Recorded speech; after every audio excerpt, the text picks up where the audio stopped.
Welcome back to SERA Self Discipline. I am glad you are here. I am glad you chose to press play instead of scrolling through something meaningless. That choice right there, that small, quiet decision to invest time in your own growth, that is already discipline in action. That is already you being different from most people around you. Today we are going to Japan. We are going back hundreds of years. But do not let that fool you. What we're going to talk about today is more relevant to your life right now, in this moment, in this world of infinite distraction and zero patience, than almost anything you will read in a modern self-help book. Today we are going to talk about Bushido, the way of the warrior, the code of the samurai. And more specifically, we are going to talk about what that code can teach you about building the kind of self-discipline that does not break when life gets hard. Because most people's discipline breaks. You know this. You have seen it. Maybe you have lived it. January comes and people are fired up. February comes and the gym is empty again. People start businesses with passion and abandon them with excuses. People swear they will change and then return to the exact same patterns within weeks. That is not weakness of talent. That is weakness of code. A man without a code is a ship without a compass. He moves, but never in the right direction for long. The samurai had a code, and that code created some of the most disciplined, most focused, most formidable human beings who ever walked this earth. Let us get into it. First, let me set the scene for you. Feudal Japan. Think about what this world looked like. No electricity. No hospitals in the modern sense. No safety nets. Life was harsh, unpredictable, and short. A samurai warrior lived every single day knowing that today could be his last. Not as a fear, not as anxiety, but as a fact that he had completely accepted. And from that acceptance came something extraordinary, total presence, total commitment to whatever he was doing, right now, in this moment. Yamamoto Tsunetomo was a samurai who lived in the early 1700s. He dictated a text that was later compiled into a book called Hagakure, which roughly translates to hidden leaves or hidden in the leaves. It is one of the most remarkable texts on discipline, death, and the warrior's mindset ever written. And his very first line, the line that opens the entire philosophy, goes like this. He says, "I have found that the way of the samurai is death. To meditate daily on the inevitability of death is to live each day fully engaged, without regret, without half measures, without laziness." Now I know what some of you might be thinking. That sounds dark. That sounds extreme. But stay with me, because this is not about being morbid. This is about understanding what happens to a man psychologically when he truly accepts the temporary nature of his time on earth. When you know your time is limited, truly know it, not just intellectually understand it but feel it in your bones, your priorities rearrange themselves immediately.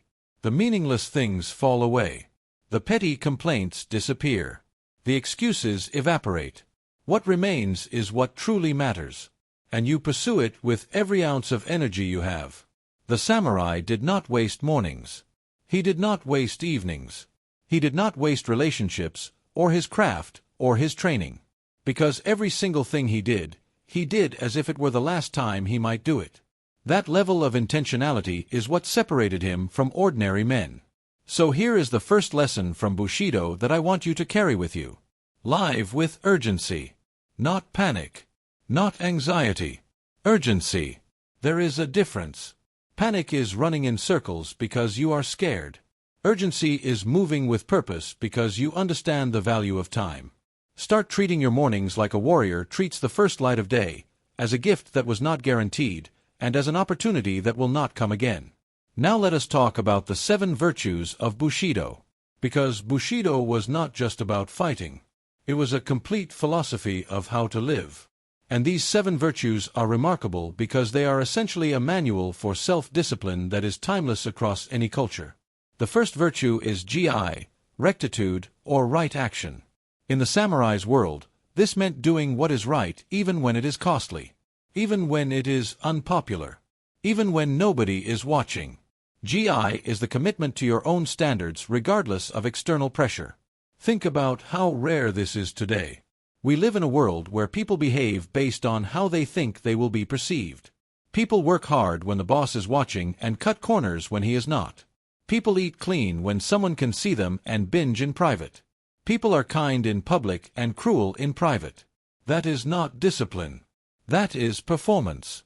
And performance collapses the moment the audience leaves. Rectitude, GI, is about being the same man in private that you are in public. It is about your internal standards being the ones that govern you, not external observation. The samurai had a saying, "A true warrior does nothing that he would be ashamed of even if the gods were watching." But not because he feared the gods. Because his own internal code demanded excellence consistently, without exception. Build your private discipline first. What do you do in the hour before anyone wakes up? What do you do when the weekend comes and there is no structure imposed on you? That is where your real character lives. That is where GI either exists or does not. The second virtue is courage. But not just physical courage. This is where it gets interesting. The samurai understood something that most people today do not, that the highest form of courage is moral courage. The courage to speak truth when lies are more comfortable. The courage to maintain your standards when the crowd has abandoned theirs. The courage to begin again after failure without making excuses. There is a famous quote from a samurai text that says, "Courage is doing what is right, not what is easy." And the man who always chooses what is easy will one day look back on a life of nothing but easy choices, and he will find it was the hardest life of all. Every time you hit snooze, that is your easy self winning. Every time you skip the difficult conversation, that is cowardice dressed in politeness. Every time you abandon a goal because it got hard, you are choosing comfort over courage. And comfort, accumulated over years, becomes a prison so familiar that you stop noticing the bars. The samurai trained you not just on the battlefield but in ordinary moments. Waking before dawn when the body said sleep. Continuing training when the muscles screamed rest. Maintaining composure when the emotions demanded expression. Courage in small moments builds the muscle that shows up in the big ones. The third virtue is benevolence, or compassion. Now this one surprises people. You would not expect compassion to be a warrior's virtue. But here is the wisdom of Bushido: a man without compassion is not strong, he is merely hard. And hardness without warmth eventually becomes brittleness. It breaks. The greatest samurai warriors were known for their care for those under their protection, for their students, for their community. Their discipline was never selfish. It was always in service of something larger than themselves. When your self-discipline is only for yourself, for your own ego, your own body, your own success, it is hollow at its core and eventually runs out of fuel. But when your discipline serves something beyond you, your family, your mission, the people you lead, the legacy you will leave, it becomes nearly inexhaustible. There is an ancient Japanese concept called ikigai, which means your reason for being. The samurai knew that a man who has found his ikigai does not need to motivate himself. He is pulled forward by purpose. Find what your discipline is in service of. Make it bigger than just you. The fourth virtue is respect and right action in relationships. The samurai were deeply conscious of how they treated others. Not because they were weak, but because they understood that how you treat people reflects the integrity of your character. A warrior who disrespects servants, who looks down on those beneath him in rank, who uses people without regard, such a man was considered to have dishonored his code. Today, watch how people treat waiters. Watch how a man treats someone who cannot do anything for him. That tells you everything about his actual character beneath the performance. The samurai code demanded that your virtue be most visible in those moments, not least visible. The fifth virtue is makoto, sincerity and honesty. The samurai did not make promises lightly. When a samurai gave his word, that word was his bond absolutely. There was no renegotiating, no softening, no backing out when convenient. His word and his action were one and the same thing. Think about the relationship between honesty and self-discipline. They are inseparable. When you lie to others, you begin to lie to yourself. When you justify small dishonesty to the world, you begin justifying your private compromises. The man who cannot keep his word to others cannot truly keep his commitments to himself. Discipline begins with honesty. Be brutally honest about where you actually are, what you are actually doing, and what you are actually avoiding. The sixth virtue is honor. For the samurai, honor was not given by others. It was not a social rating or a reputation managed for public consumption. Honor was an internal state. It was the condition of a man who lived in alignment with his code. Shame, to the samurai, was not what other people thought of him. Shame was the internal feeling of having violated his own standards. This is critical. Most modern people are governed by external shame, fear of what others will think, fear of judgment, fear of public failure. But the samurai was governed by internal honor. He asked not what will people think, but what does my code demand? That internal orientation creates the kind of self-discipline that does not depend on anyone watching. It is always on because the standard lives inside you, not outside. The seventh virtue is chugi, loyalty and devotion. The samurai were loyal to their lord, yes, but more deeply, they were loyal to their path, to their purpose, to the years of training, to the commitment they had made. Loyalty to a path means you do not abandon it when it gets boring, when it gets hard, when something shinier appears. One of the greatest discipline failures of modern men is what I call shiny object syndrome. They start a path, they encounter difficulty, and instead of pushing through the resistance, they convince themselves that maybe they were on the wrong path and switch to a new one. And the new path is exciting for a while because it is new, and then difficulty comes again, and again they switch. After 10 years of this, they have started 20 things and mastered nothing. Chugi demands that you stay loyal to the path long enough to go through the difficulty, not just up to the difficulty. Now I want to talk about a samurai practice that I believe every modern man should adopt. It is called mushin, which translates as no mind, or mind without mind.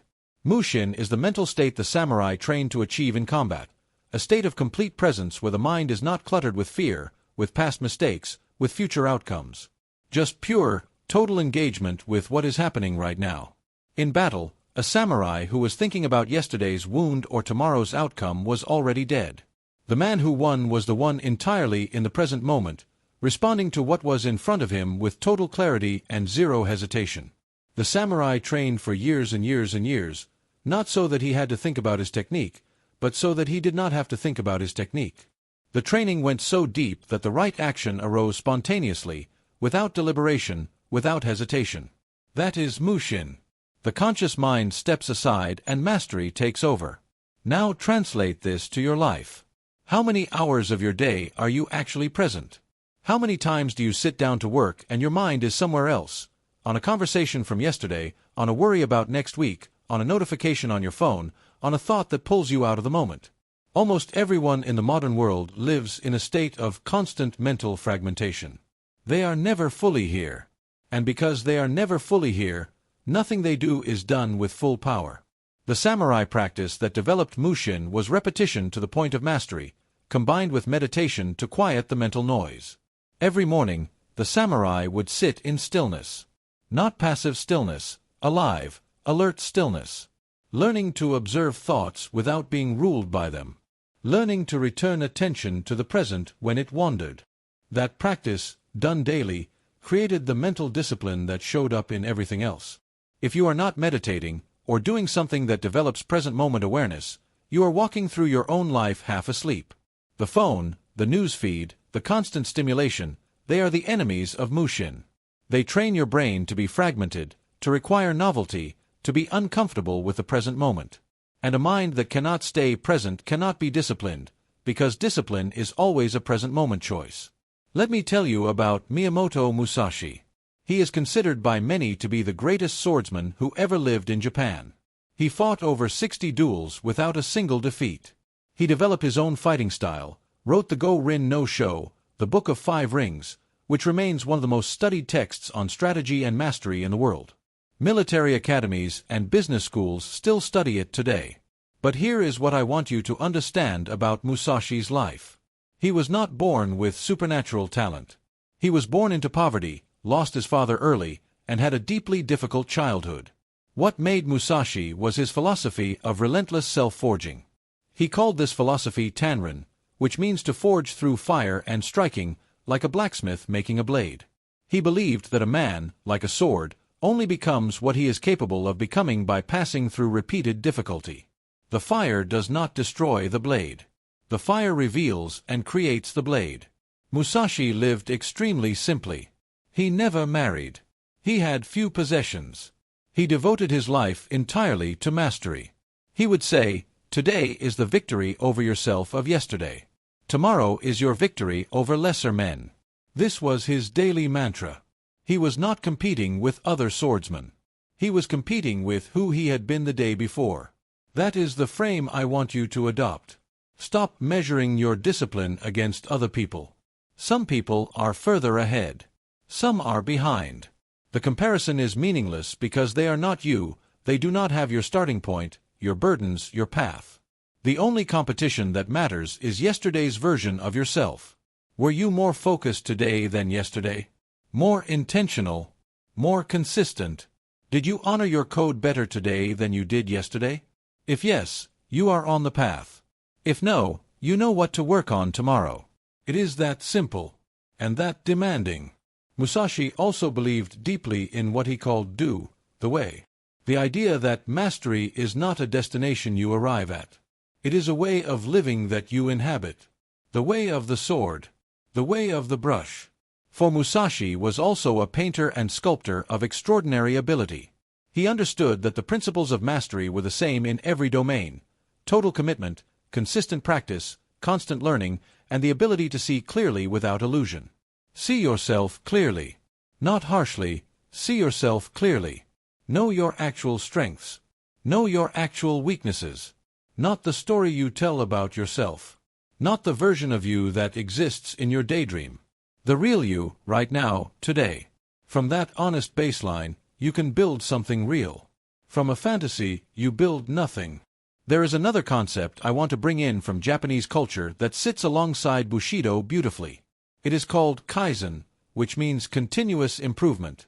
Small, daily, incremental progress. Not revolution but evolution. Not dramatic transformation but quiet, consistent refinement. The samurai understood this. A warrior did not become formidable in a week or a month. He became formidable through thousands of repetitions, through years of daily practice, through tiny corrections accumulated over a lifetime. The sword technique that looked effortless and devastating was not created in a moment of inspiration. It was carved through relentless repetition over years. Most people in the modern world are addicted to the idea of the dramatic transformation.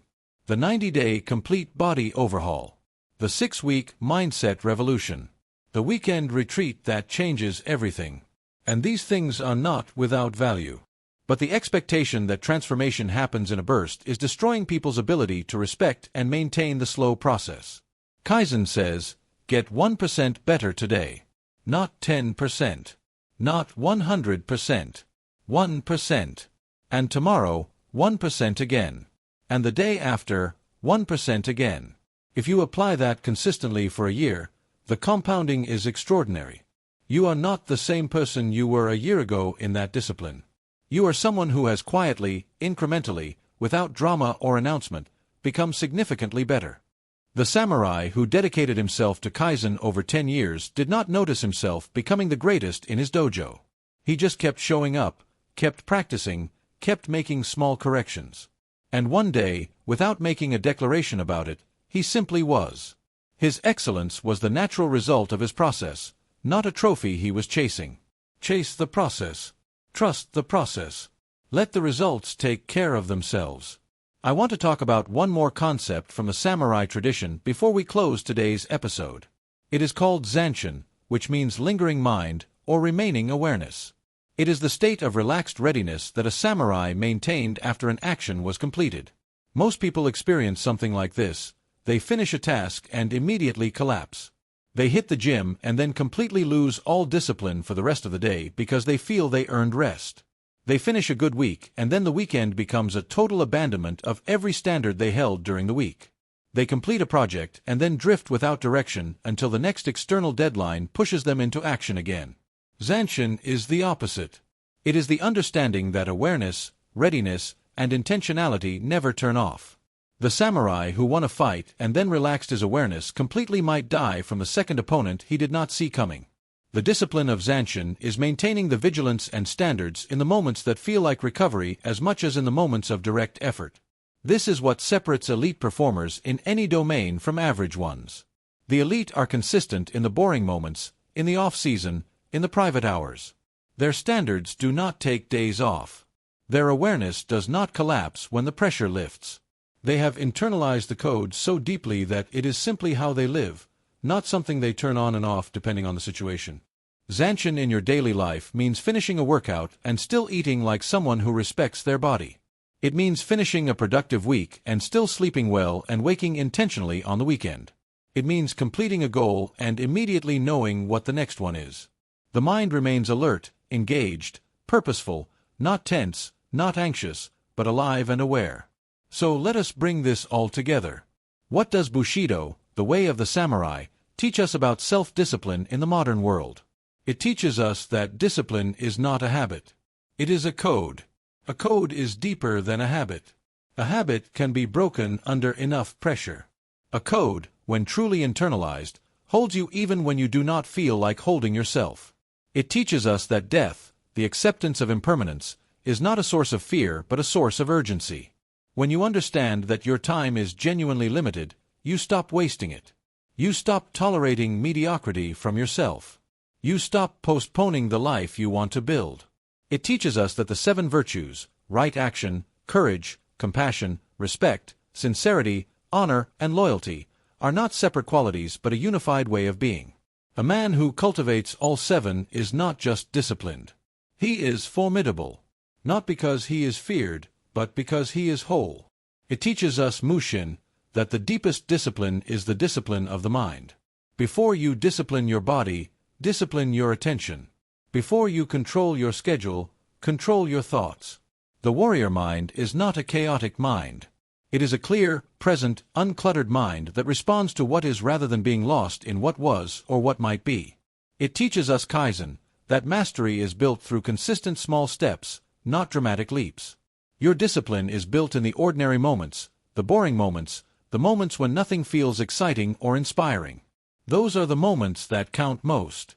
And it teaches us Zanshin, that your standards have no off switch. The code lives in you, not in the circumstances around you. Whether it is Monday morning or Sunday evening, whether someone is watching or no one will ever know, whether it is easy or impossibly hard, the code remains. I want to close today with something that Yamamoto Tsunetomo wrote in the Hagakure.